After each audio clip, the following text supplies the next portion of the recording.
The next speaker on this report is Councillor G. Tennyson from FF Plus.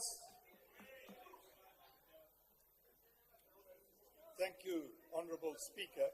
I want to start by saying you owe me an apology and you must withdraw falsely accusing me of interrupting MMC Kuchia. I did not say a word, so you owe me an apology.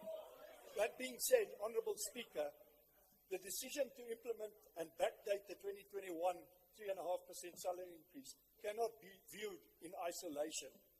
The Auditor General's latest report paints a dire picture of Tshwane's finances.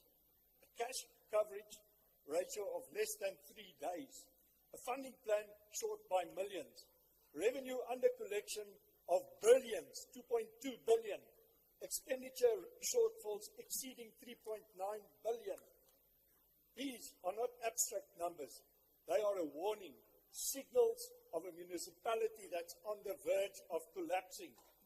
To proceed with this settlement under such conditions is reckless. It deepens our financial crisis and undermines sustainability of this city. What is most troubling is the matter was not tested in a court of law. By avoiding judicial scrutiny, as the case of the 5.4 increase in 2023 financial year, therefore accountability is sacrificed. Let us be honest, it is not a decision in the interest of the residents. It's electioneering, a short-term political gesture dressed up as governance. Our duty is not to chase votes, but to safeguard the financial stability of Tshwane and to ensure services. Hierdie item verdien om verwerp te word. Ons moet verantwoordelik optree, die waarskuwings van die ouditeur-generaal ter harte neem.